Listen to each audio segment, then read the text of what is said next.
Mateus. Falei demais. Vamos lá. Abre a sua Bíblia aí no Evangelho de Mateus. Nós vamos começar a primeira parte da nossa série de mensagens até o dia 9 de abril, da nossa nova série de mensagens no livro de Mateus. A nova série de mensagens nossa é a vida e o propósito de Jesus. A vida e o propósito de Jesus. Mateus capítulo de número 3, quem achou, diga amém. Diz o seguinte: naqueles dias, apareceu João Batista pregando no deserto da Judeia, e ele dizia: arrependam-se, porque está próximo o reino de Deus. Pois é João que se refere ao que foi dito pelo profeta Isaías: voz do que clama no deserto, prepare o caminho do Senhor, endireite as suas veredas. João usava roupa feita de pelo de camelos e um cinto de couro.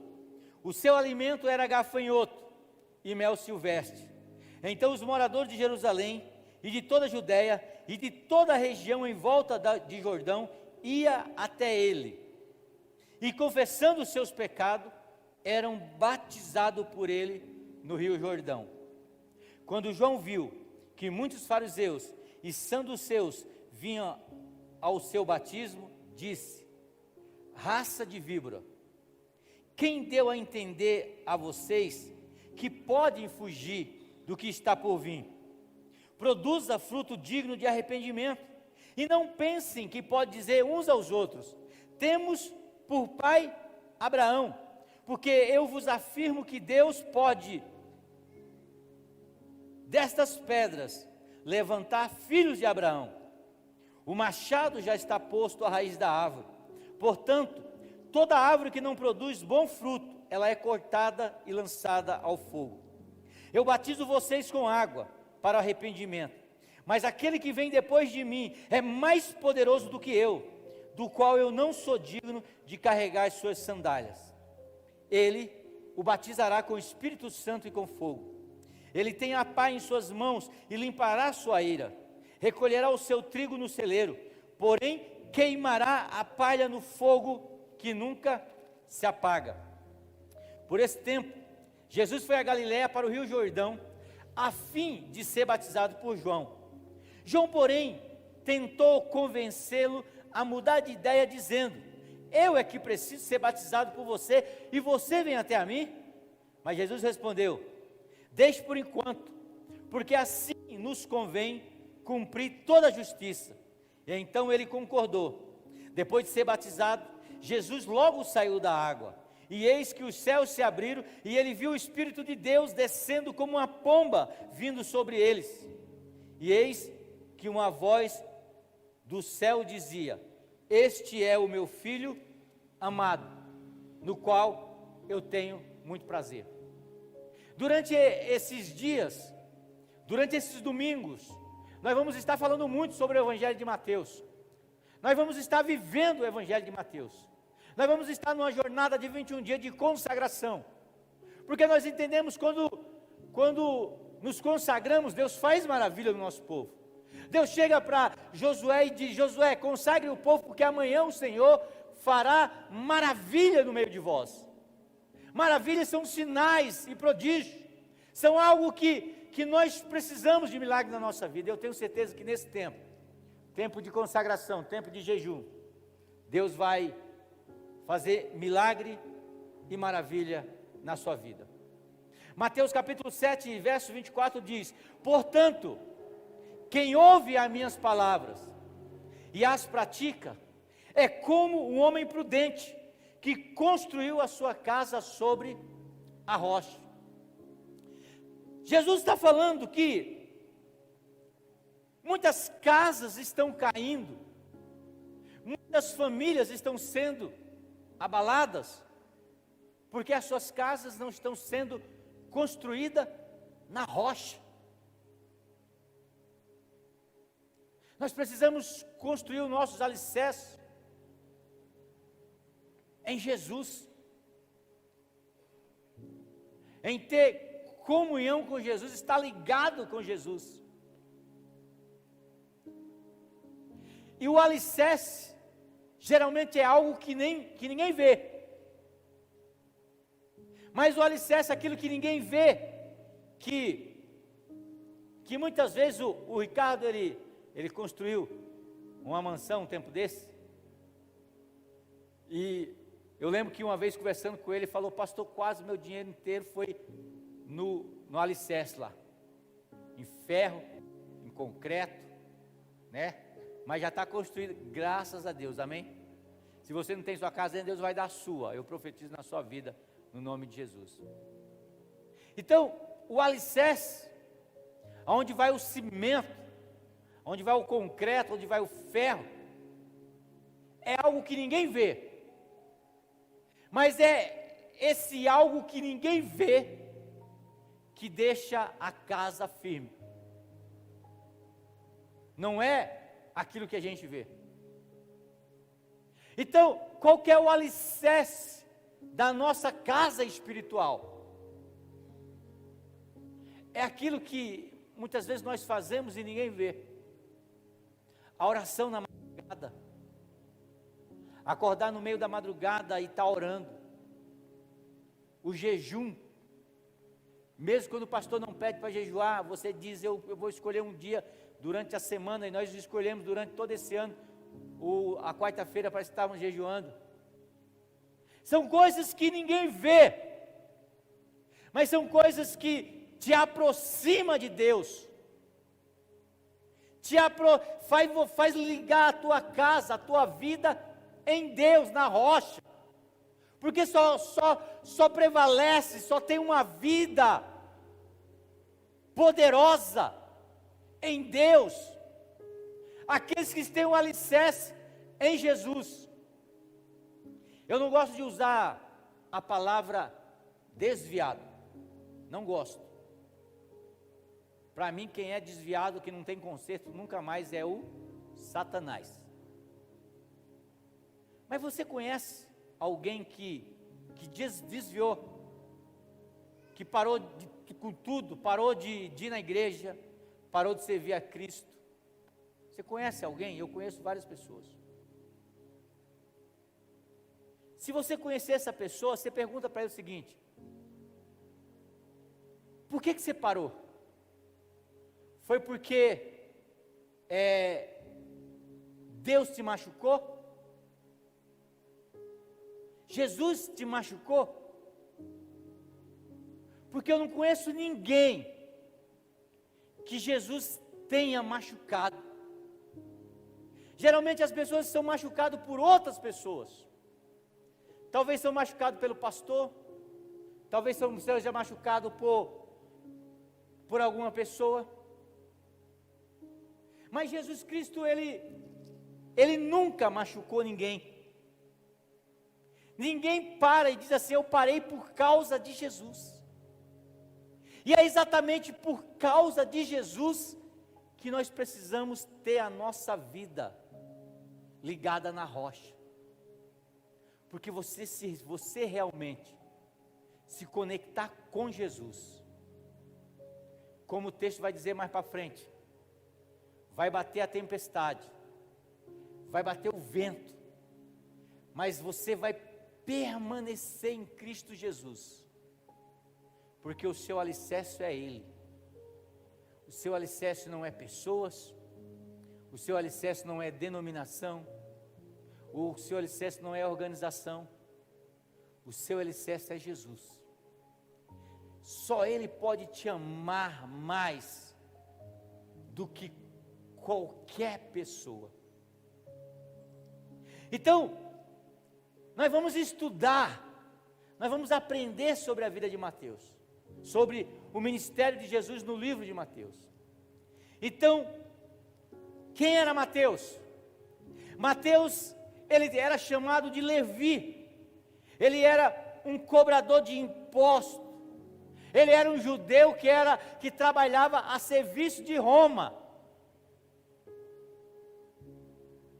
E por ele trabalhar para Roma, as pessoas não cuidavam dele, ou melhor, não gostavam dele. Mateus foi chamado para ser um dos discípulos de Jesus, um dos apóstolos de Jesus. E por ele ser cobrador de impostos, ele era considerado como traidor. Mas essa pessoa que ninguém queria, essa pessoa que ninguém entendia, foi essa pessoa que Jesus chamou para ser discípulo, para ser apóstolo. O Evangelho de Mateus foi escrito provavelmente 60 anos a 70 depois de Cristo. Depois que Cristo nasceu, você conta 70 anos, foi mais ou menos quando o Evangelho de Mateus foi escrito. Ele possui 28 capítulos, 1071 versículos, dos quais 505 resistam integralmente às palavras de Jesus, e outros 140 resistem às palavras parciais de Jesus. No Evangelho de Mateus nós encontramos o Sermão da Montanha, nós encontramos as instruções que Jesus dá aos seus discípulos, nós encontramos ensinamentos sobre o caráter do crente, nós encontramos ensinamentos sobre a escatologia, o que vai acontecer, e nós encontramos também a vida e o propósito de Jesus Cristo. A vida e o propósito de Jesus, primeiro, foram para nos trazer, baseado nesse texto que nós acabamos de ler, a vida e o propósito de Jesus, ele nos traz o quê? Arrependimento e uma nova vida. Mateus capítulo 3, o verso 2 diz, ele dizia, arrependam-se, pois o reino dos céus está próximo. Este é aquele que foi anunciado pelo profeta Isaías, voz do que clama no deserto, prepare o caminho para o Senhor e façam veredas retas para eles. A vida e o propósito de Jesus foram para que eu e você, para nos trazer um arrependimento e uma nova vida. Nós só podemos ter uma nova vida, irmão, se houver arrependimento. Não existe nova vida sem arrependimento. Não existe nova vida sem mudança, sem uma transformação na nossa mente, sem nós não entendermos. Então, o propósito de Jesus foi para trazer um arrependimento e uma nova vida. Quando uma pessoa se arrepende, ela passa a ver a vida de uma forma mais ampla, não sobre a perspectiva do mundo, mas a perspectiva do céu.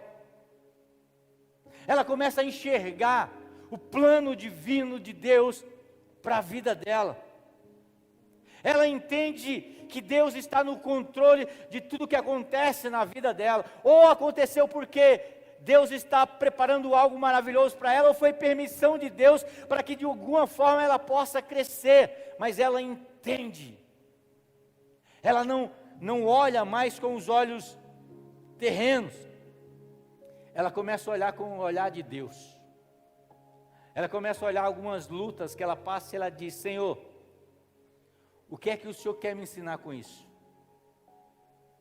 Então, o primeiro propósito de Deus para a nossa vida foi para nos trazer um arrependimento e uma nova vida. A expressão chave aqui é arrependimento, e o significado de arrependimento é interessante, porque é a palavra grega metanoia, que significa o quê? Literalmente, uma ampliação ou uma renovação da nossa mente. Foi aquilo que Paulo entendeu com propriedade, quando Paulo escreve em Romanos capítulo 12, a partir do verso 1. Paulo diz, eu rogo-vos, ou eu imploro, pelas misericórdias de Deus, que apresente o vosso corpo como sacrifício vivo a Deus. E não vos conformeis com esse mundo, mas transformai-vos pela renovação da vossa mente. A palavra transformar aqui é metanoia, que é a mesma que Mateus usa para arrependimento. Então, o que é arrependimento? Arrependimento é uma mudança de vida. É quando eu tenho consciência que eu estou fora dos planos de Deus, e eu digo, eu preciso mudar, eu preciso deixar que o Espírito Santo me mude. Talvez muitas coisas não aconteceram, talvez a nova vida não veio plenamente para você, por quê? Porque falta a metanoia, falta a renovação, falta uma mudança de mente.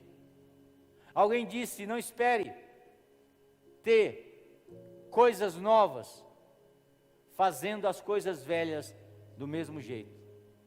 Se você quiser o novo de Deus, se você quiser o sobrenatural de Deus, você precisa começar a partir de hoje, a mudar, a renovar a sua mente, a transformar a sua mente, a sair do estado que você está e dizer, Senhor, eu me submeto à tua vontade. Sabe, quando nós entramos num tempo como esse de 21 dias de oração e de jejum, é um tempo que você pode aproveitar para começar a mudar a maneira que você age, a mudar aquilo que você faz. Antigamente tinha uns estudos, agora aumentou o tempo, mas disse que com 21 dias, você fazendo uma coisa, você construía um hábito. Então, você já imaginou 21 dias você acordando mais cedo para ler a palavra de Deus? Isso vai se tornar o que? Um hábito. 21 dias você dizendo assim, durante esse mês só vai entrar louvor no meu ouvido. Isso vai se tornar um hábito. 21 dias, tirando um tempo para falar com Deus, vai se tornar um hábito, vai haver um arrependimento, vai haver uma metanoia. Amém? Segundo, a vida e o propósito de Jesus foram para nos trazer sentido acima da religiosidade. Eu esqueci de falar, irmão, mas o esboço de vocês está no app da igreja, 8 Nazareno, você pode baixar o esboço de vocês, estão lá. Então a vida e o propósito de Jesus foram para nos trazer sentido acima de religiosidade. Olha o que diz Mateus capítulo de número 7. Quando viu que muitos fariseus e saduceus vinham para onde ele estava batizando, disse, raça de víbora, quem deu a vocês a ideia de fugir da ira vindoura? Dê frutos que mostrem o arrependimento. Não pense que vocês podem dizer a si mesmo, Abraão é nosso pai, pois eu digo que destas pedras Deus pode levantar filhos a Abraão. Então, o propósito de Jesus foi para nos trazer sentido acima de religiosidade. Religiosidade mata, mas Jesus traz vida.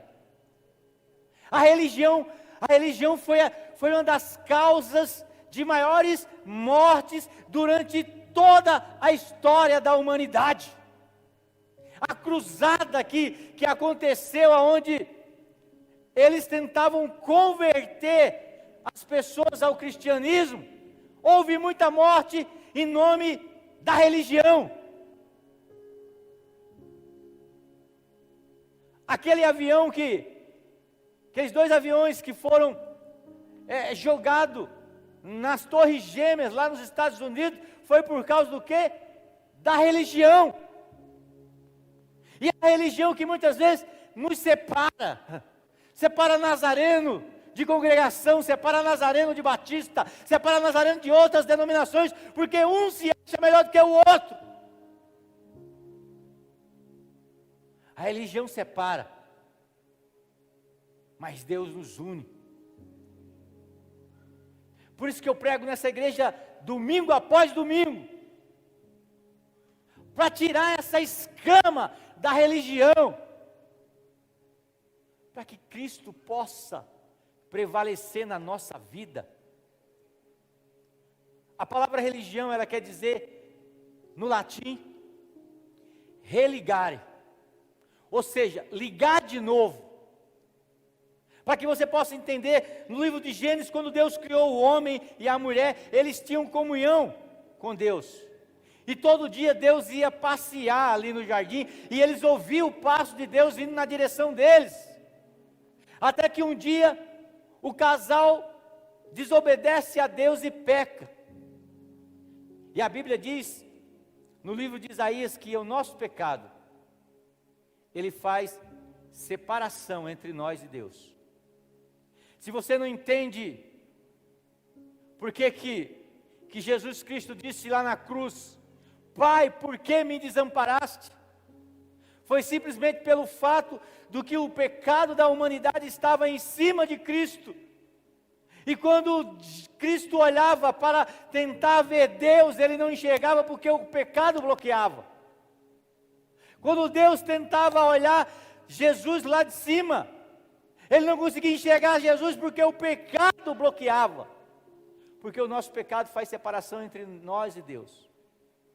E quando o homem pecou, ficou separado de Deus.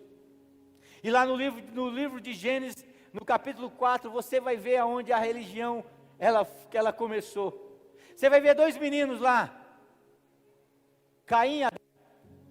O que eles vão fazer? Eles vão levar uma oferta para Deus.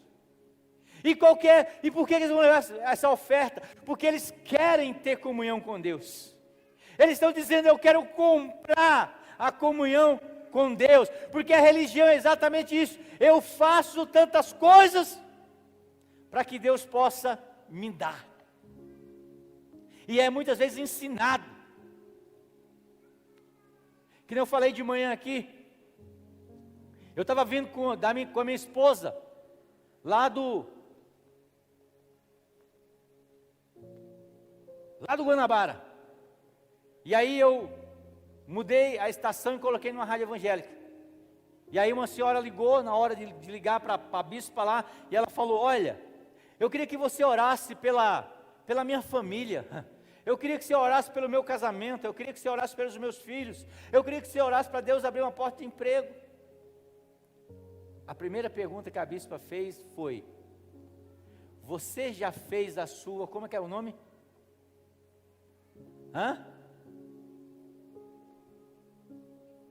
Não era contribuição, ela usou um nome fofo, né? Ela usou um nome fofo, mas era contribuição. Você já fez a sua caridade? Você já fez a sua caridade? Você já depositou a sua caridade? Aí quando você escuta isso, você entende, se eu der uma oferta grande para o Senhor vai me dar uma maior, é uma troca. Não é uma troca. A religião faz com que eu e você ache que nós temos participação em alguma coisa naquilo que Deus quer fazer na nossa vida. Mas a Bíblia diz que tudo que nós temos e o que somos e que vamos ser não passa de graça de Deus na nossa vida. E graça é algo que eu não mereço. Eu estou aqui como pastor hoje, não é porque eu mereço, não foi porque eu estudei muito, não, eu estou aqui por graça, e misericórdia de Deus na minha vida. Tudo na nossa vida é por graça, irmão. Por que você está vivo hoje? Ontem eu enterrei um querido aqui dessa igreja. E por que não foi você? Por graça. Porque Deus disse: eu vou dar mais um dia de vida para você. Então nada que você tem, nada que você é por você mesmo. É pela graça de Deus. E a religião diz: eu faço e Deus me dá em troca. E o Evangelho diz: você não precisa fazer nada, porque Deus já fez tudo por você.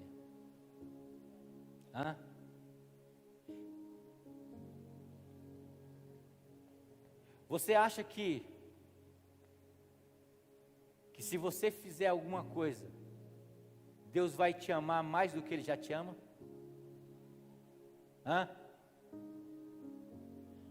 Eu preciso fazer isso, para que Deus possa me amar mais. Deus não vai te amar mais do que... Ô Adriano, pega um durex para mim lá que tem no meu coisa, que soltou isso aqui. Deus não vai te amar mais do que Ele te ama. Ele simplesmente ama a sua vida. Então não seja uma pessoa religiosa, porque a pessoa religiosa ela quer troca, mas uma pessoa que ama Jesus, ele simplesmente ama, sem motivo nenhum, só porque Ele é Deus, só porque Ele me amou primeiro. Então a religião é um obstáculo para a redenção. A religião tenta criar um caminho e uma solução na qual você precisa ser íntimo de Deus. Não. Nós vamos começar um jejum amanhã. Mas nós vamos começar porque nós amamos o Senhor. Porque é algo prazeroso sentir a presença dEle. Não há nada que eu e você possamos fazer para chegarmos mais perto de Deus, porque João capítulo 14, verso 6, Jesus diz: eu sou o caminho, a verdade e a vida, e ninguém vai ao Pai a não ser por mim. Não é religião, não é a denominação Igreja do Nazareno, não é a católica, não é a metodista, não é nenhuma, é Ele, é Jesus. É Ele. É Ele que muda a nossa vida. A vida e o propósito de Jesus foram para nos trazer juízo sobre a humanidade. Obrigado, meu querido. Agora vai.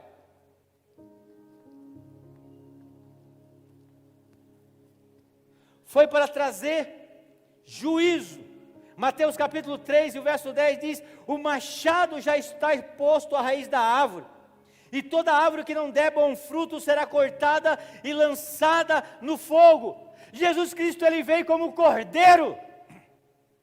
Ele foi sacrificado por mim e por você. Ele veio com graça. Mas a palavra de Deus, ela diz que quando Ele vir, irmão, Ele não vai vir mais como cordeiro, Ele vai vir como leão. Ele vai vir como juiz, Ele vai vir como justiça. Ele vai vir como aquele que vai julgar os nossos atos. E a Bíblia diz que o julgamento de Deus, ele vai começar pela casa dele. Então é por isso que João diz: olha, o machado já está posto à raiz da árvore, toda árvore que não der fruto será cortada e lançada no fogo. Então o propósito e a vida de Jesus foram para nos trazer juízo sobre a humanidade. O pecado atrai a ira de Deus, pois o pecado ofende a santidade de Deus. E eu quero corrigir o entendimento de algumas pessoas, que acham que quando Jesus ele pagou o preço pelos nossos pecados, Ele não pagou a Satanás. O homem, nós não devemos nada a Satanás, nós devíamos a Deus. E quando Jesus ele veio, que Ele carregou os nossos pecados, e quando Deus matou, despejou toda a sua ira sobre Jesus, era cobrando os nossos pecados. Nós não devemos nada para o diabo, irmão. Nós devemos para Deus. Jesus Cristo não pagou para o diabo. Jesus Cristo, Ele pagou o preço dos nossos pecados para Deus. A prova maior da gravidade do pecado está na sentença que Jesus assumiu.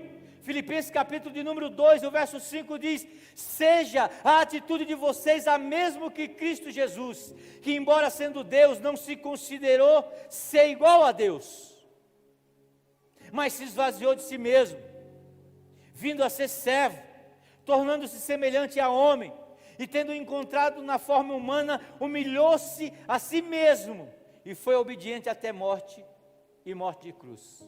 O pecado, ele é grave, e ele traz duas coisas importantes. Primeiro, o pecado traz juízo em si mesmo. Pecar é algo ruim, irmão. Eu falei de manhã cedo que, depois que a gente tem um encontro com Jesus, a gente nunca mais peca sossegado. Quando a gente não tinha Cristo, a gente pecava e estava tudo tranquilo. A nossa consciência não doía. Quando a gente se entregou a vida a Cristo, a gente ainda erra, mas quando a gente erra, a gente começa a pensar naquilo, errei. É assim ou não? Mesmo aquela pessoa que desviou, ela nunca mais vai para o bar beber com a consciência tranquila. Sempre o Espírito Santo está dizendo para ela: seu lugar não é aqui. Seu lugar não é aqui. Mesmo o marido que desviou, que ele continua a trair a mulher, o Espírito Santo está ali, ó. Você não pode fazer isso. Por quê? Porque o pecado, ele traz juízo em si mesmo. Imagina, você que trabalha, todo mês você, no final do mês, você recebe seu salário. O pecado, a Bíblia diz, é como um patrão. E qual que é o trabalho que esse patrão chamado pecado manda você e eu fazer? Desobedecer a Deus, fazer as coisas erradas. E aí Paulo vai dizer, em Romanos, se eu não me engano, capítulo 3, o salário do pecado é a morte. Então você imagina só, você trabalha, e quando você vai receber o seu salário, ele diz: vou te pagar, é a morte. Mas que bom que Paulo não termina aí. Paulo vai dizer: mas o dom é algo grátis, é uma dádiva. Mas o dom gratuito de Deus é a vida eterna em Cristo Jesus. O pecador, ele trabalha, pecando, e o pecado é algo que nos mata, o pecado é algo que consome a nossa energia, e no final, ele recebe a morte eterna. Mas Deus é diferente. Deus diz assim: olha, eu te dou a vida eterna, sem você precisar fazer nada. Você não precisa fazer nada para ter a vida eterna. E o que eu preciso fazer, pastor? Nada. É só dizer: Senhor, eu te recebo como Salvador da minha vida. Eu aceito essa graça.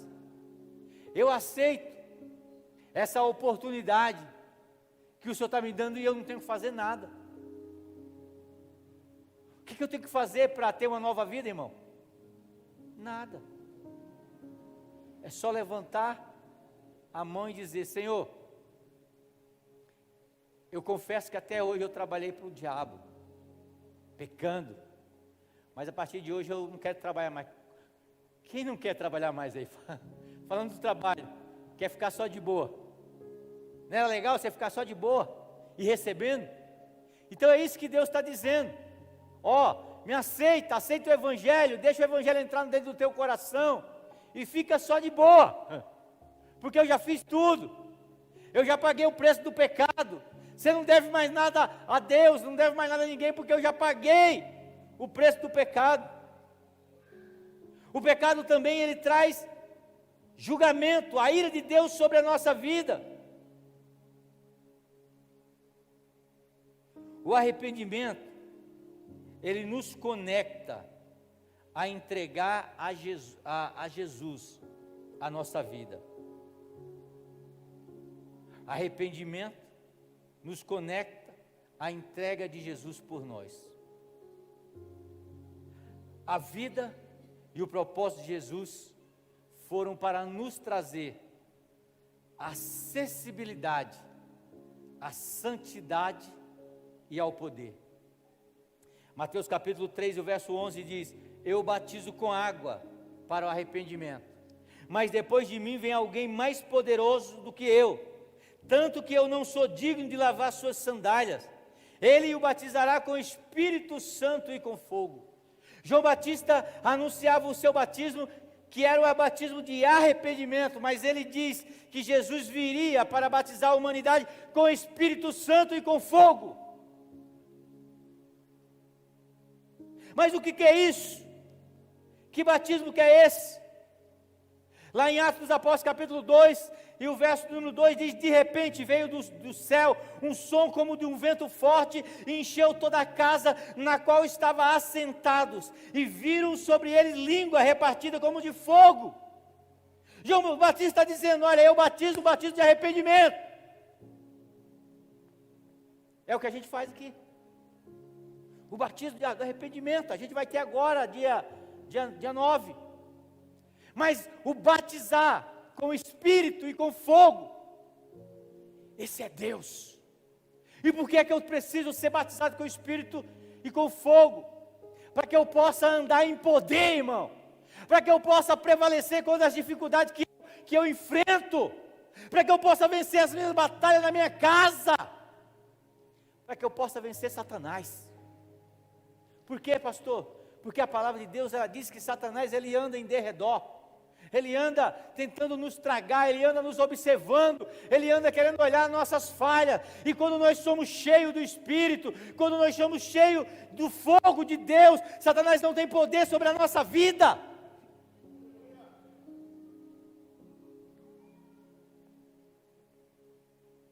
Por isso, irmão, nós precisamos buscar essa presença do Espírito Santo de Deus.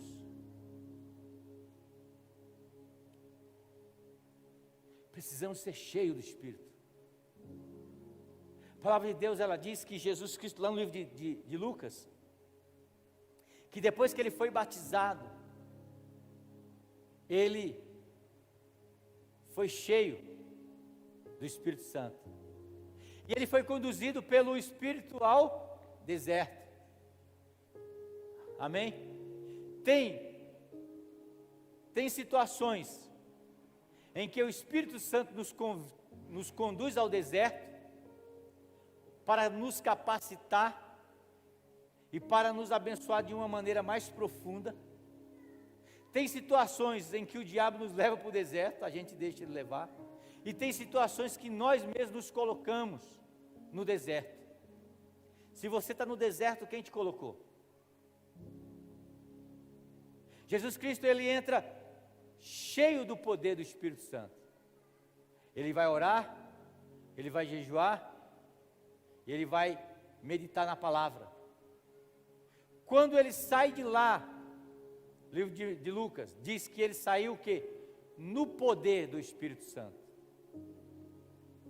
Então existe uma crescente na vida de um crente.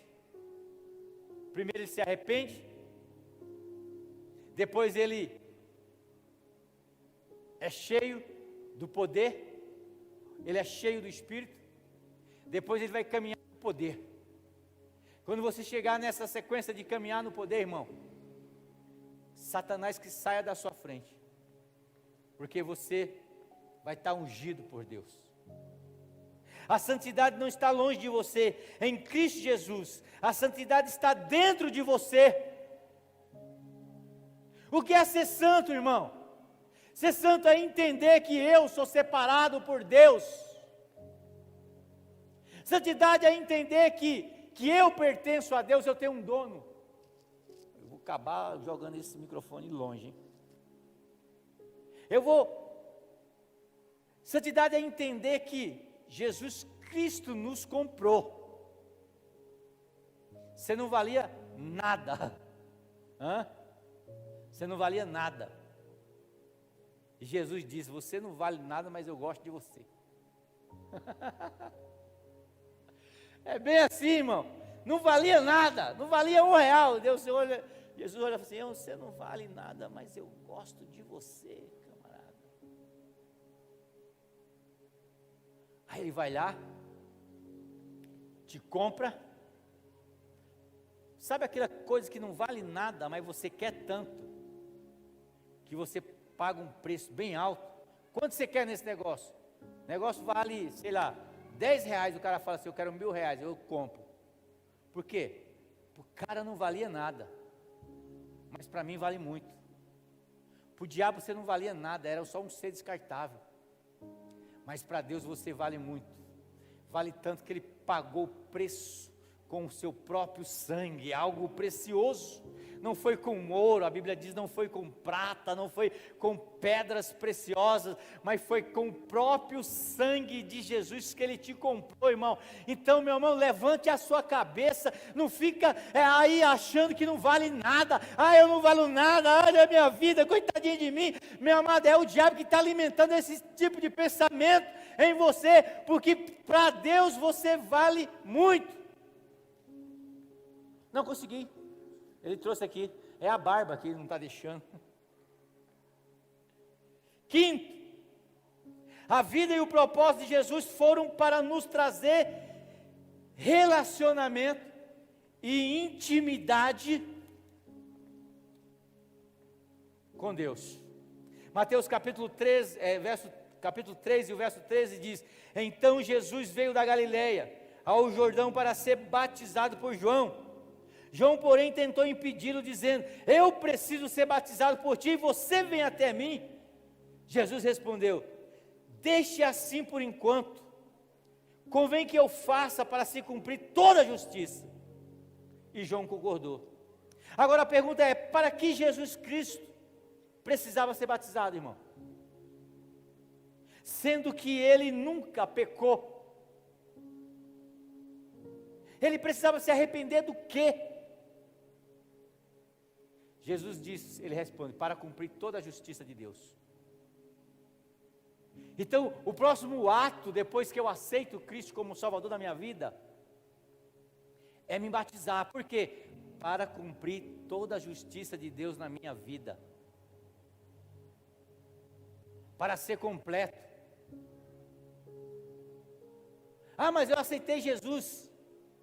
O próximo passo é: quem crê e for batizado será salvo.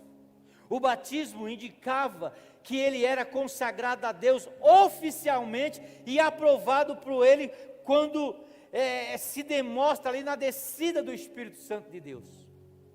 O batismo ele nos mostra o quê? Que agora eu sou de Deus, eu sou consagrado a Ele, agora eu pertenço a Ele, agora não tem mais volta, agora é para frente. É para caminhar. No batismo de Jesus, João anunciou publicamente a chegada do Messias. Jesus, mediante o seu batismo, identificou-se completamente com o pecado e os fracassos dos homens, embora ele mesmo não tenha tido pecado. Seu batismo foi um exemplo para os seus seguidores. Quem é seguidor de Cristo aqui? Levante a mão. Se a gente é seguidor de Cristo, a gente segue o que? O exemplo de Cristo. Ele batizou, nós batizamos também. Para quê? Para se cumprir toda a justiça de Deus na nossa vida. Você está entendendo, irmão? Agora pergunto: você já é batizado, você que está aqui? Hoje é o dia de você tomar uma decisão, como discípulo de Jesus. Mateus capítulo 12, verso 50 diz: pois quem faz a vontade do meu Pai, que está no céu, este é meu irmão, a minha irmã e a minha mãe. A vontade de Deus. Sexto, para terminar, a vida e o propósito de Jesus foram para nos trazer paternidade para os que buscam. Mateus 3,16 diz: assim que Jesus foi batizado, saiu da água, e naquele momento o céu se abriu, e ele viu o Espírito de Deus descendo como uma pomba e pousando sobre ele. Então uma voz do céu disse: este é o meu filho amado, quem me agrada.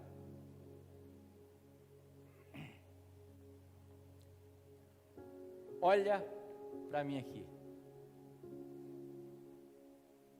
Eu vou falar igual vocês estão aprendendo. Escreve. Escreve. Você tem o maior privilégio. Porque você sabe quem são o povo escolhido de Deus, irmão? Os judeus. Os judeus são o povo escolhido de Deus. São os filhos de Deus. João, capítulo de número 1, e se não me falha a memória, o verso 12, diz assim: veio para os seus, os judeus, mas os seus não os receberam, mas a todos quanto o recebeu, deu-lhe o poder de se tornar filho de Deus. Paulo vai usar uma analogia, pastor Adriano. Nas traduções antigas ele vai dizer: e nós como jambuzeiro, bravo,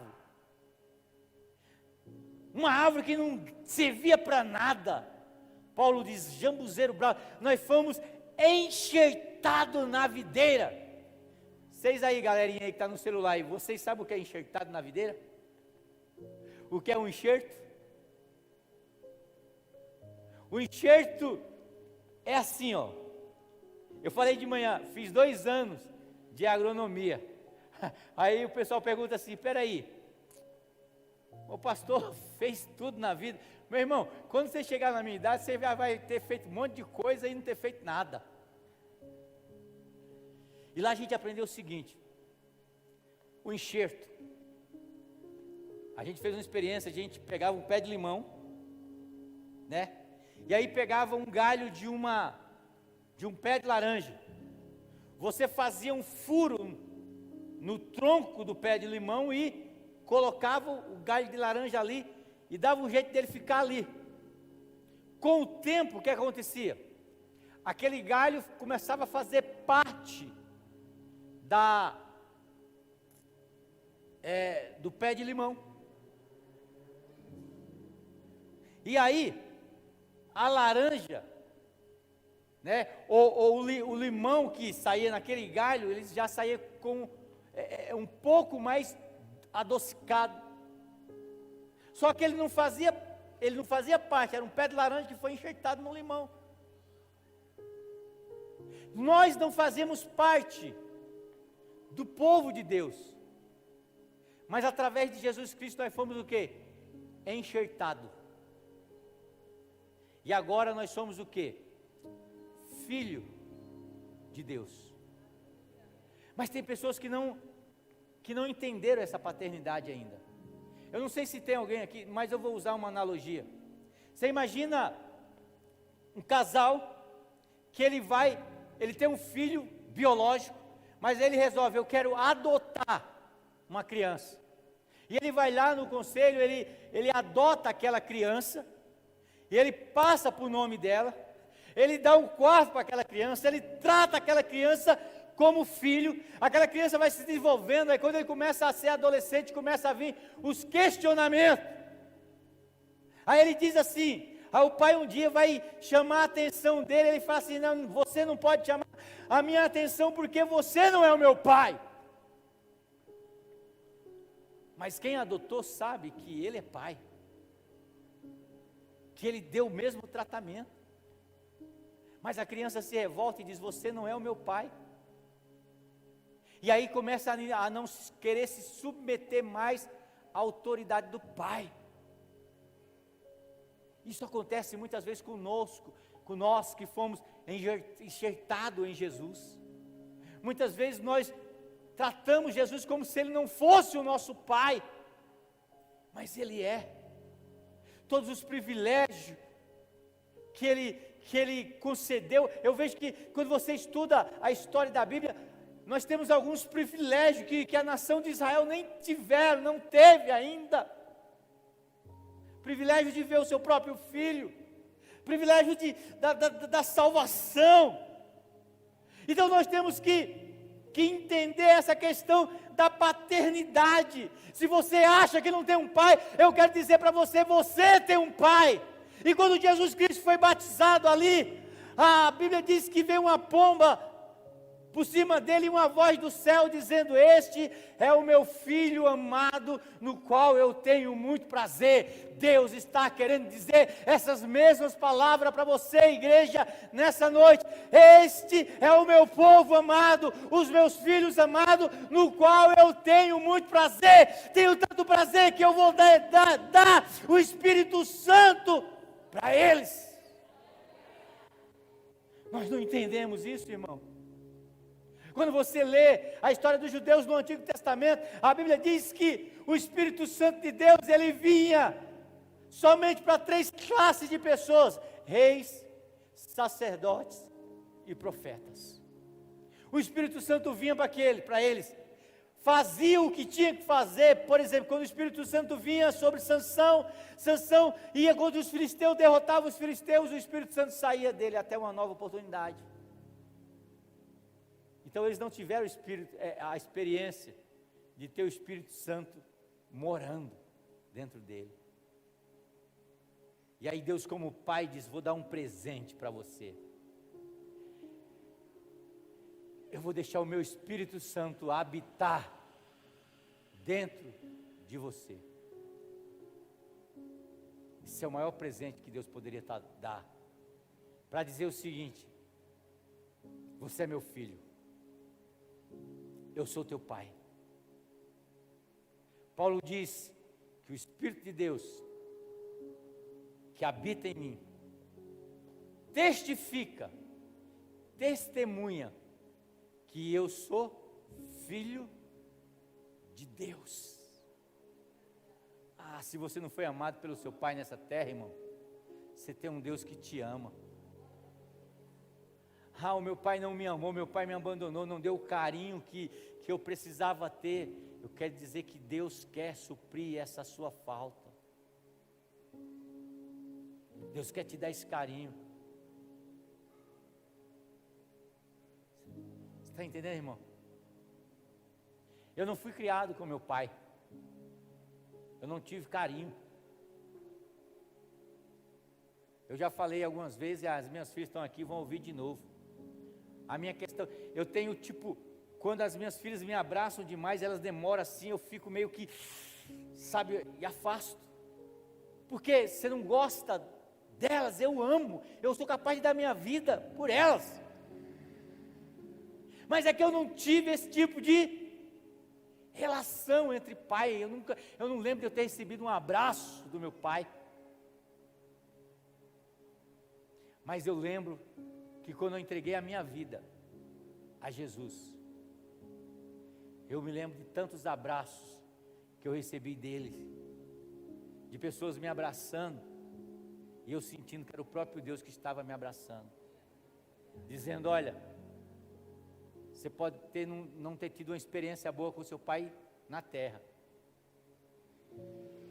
mas eu quero assumir essa paternidade que está te faltando. Você tem um pai. Você tem um pai que te ama. Mesmo talvez você não tenha, até hoje não receba esse carinho. Mas eu quero dizer para vocês que vocês têm um pai que ama vocês. Eu adoro ser o pai de vocês. Mas eu quero dizer que vocês têm um pai que ama vocês mais do que eu, do que qualquer outro na sua vida. Então, A vida e o propósito de Jesus foi para nos trazer a paternidade que nós buscamos. Olhe para mim aqui, não olhe para o Ministério de Louvor. Deus quer mudar a sua vida hoje. Eu não sei como é que você entrou aqui, mas eu quero dizer para você que você não vai sair do jeito que você entrou, porque eu sinto a presença do Espírito Santo de Deus aqui. Eu sinto Deus Pai aqui para te abraçar e dizer: olha, filha, ô filho, eu te amo, eu sempre te amei, você está enxertado em mim. Nessa noite, irmão, eu não sei como é que você entrou aqui, mas eu quero fazer um convite para você nessa noite.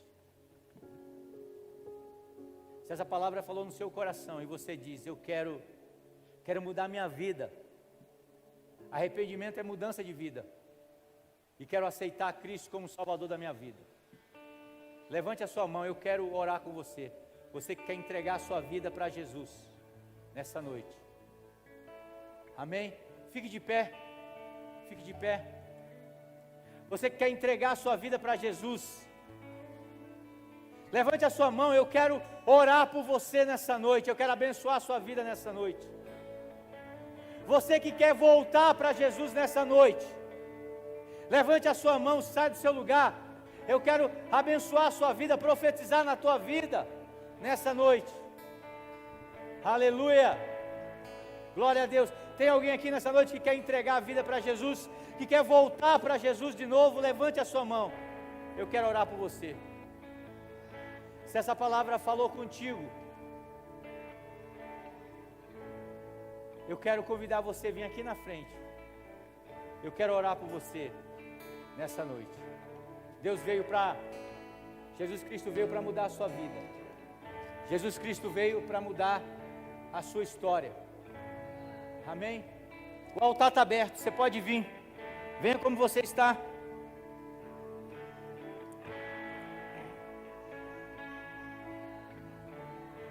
Aleluia. Sai do seu lugar.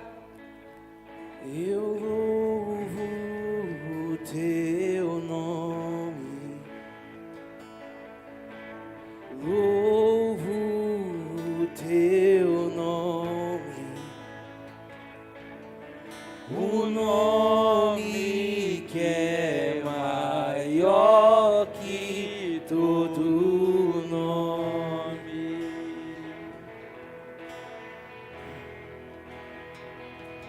Toda honra ao teu nome,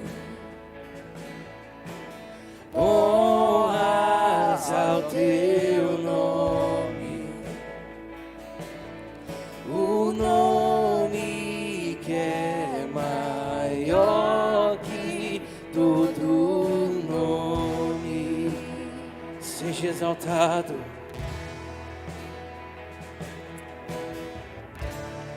Seja exaltado. Irmãos, o altar está aberto. Vem aqui nessa noite. Seja exaltado.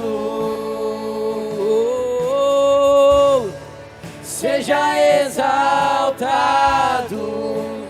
Exaltado.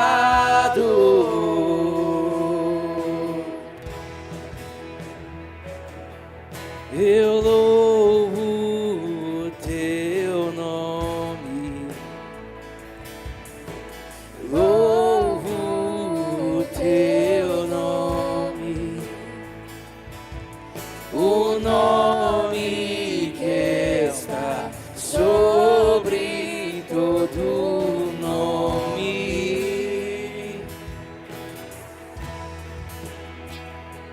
Toda honra ao teu nome, honras ao teu nome, o nome que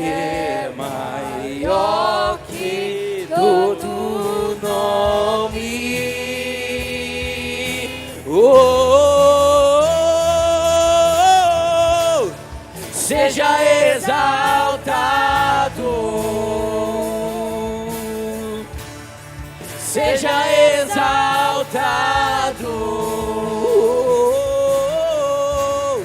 seja exaltado, exaltado, pois teu nome o teu nome é vida, o teu nome é esperança em mim, a esperança em mim. O teu nome é amor, o amor que sempre me encontra, sempre. O teu nome é vida. O teu nome é vida, teu nome é esperança em mim, a esperança em mim. O teu nome é amor, o amor que sempre me encontra, sempre me encontra.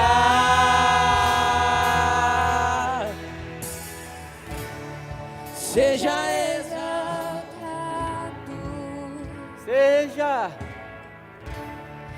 seja exaltado, seja exaltado, exaltado. Ah, Espírito Santo de Deus, seja exaltado, oh Espírito Santo de Deus,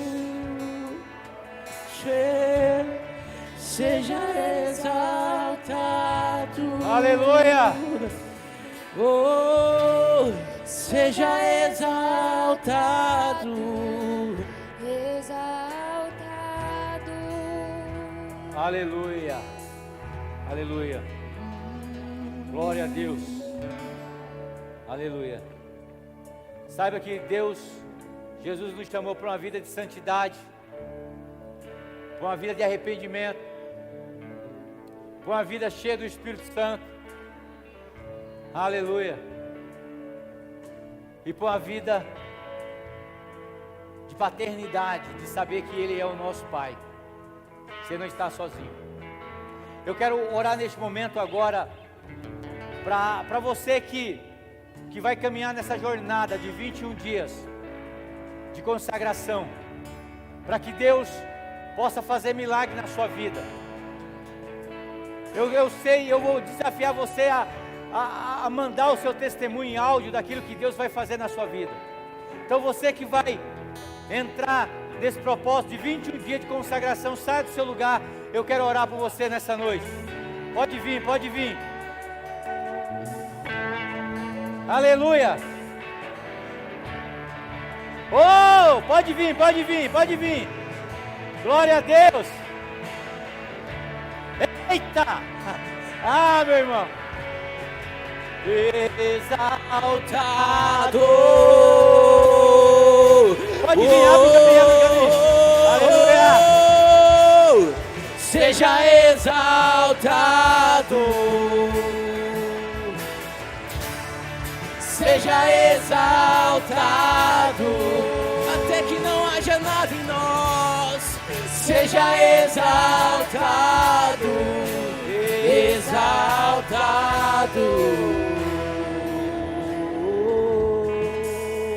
Aleluia, aleluia, aleluia. Eu quero consagrar neste momento as pessoas que vão jejuar, as pessoas que vão nessa caminhada de consagração. Eu creio que a tua vida nunca mais será a mesma, a tua família nunca mais será a mesma. Aleluia. Eu oro para que Deus te encha de poder do Espírito Santo.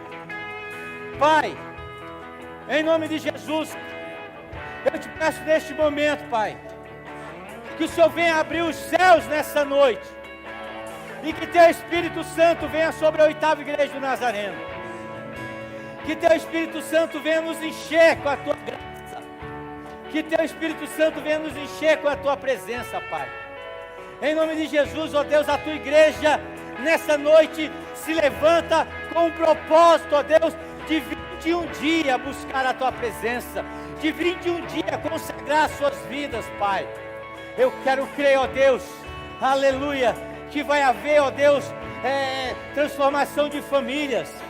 Eu quero crer, ó Deus, que vai haver, ó Deus, cura para a nossa vida, cura para a nossa alma. Eu quero crer, ó Deus, que portas vão se abrir, ó Deus. Espírito Santo de Deus, nos dá força para buscarmos a Tua presença, nos dá força. Sopra, Espírito Santo de Deus, sopra, Espírito Santo de Deus, sopra, Espírito Santo de Deus. Vem, Espírito Santo, vem, Espírito Santo, vem, Senhor, nos capacita, nos enche, vem, vem, vem, vem, vem. Teu vem, nome! vem. Aleluia! O Teu nome é vida, o Teu nome é esperança em mim, a esperança em mim. O Teu nome é amor, o Teu nome é amor, o amor que sempre me encontra, sempre me encontra. O Teu nome é vida, o Teu nome é esperança em mim, a esperança em mim. O Teu nome é amor, o amor que sempre me encontra, sempre me encontra.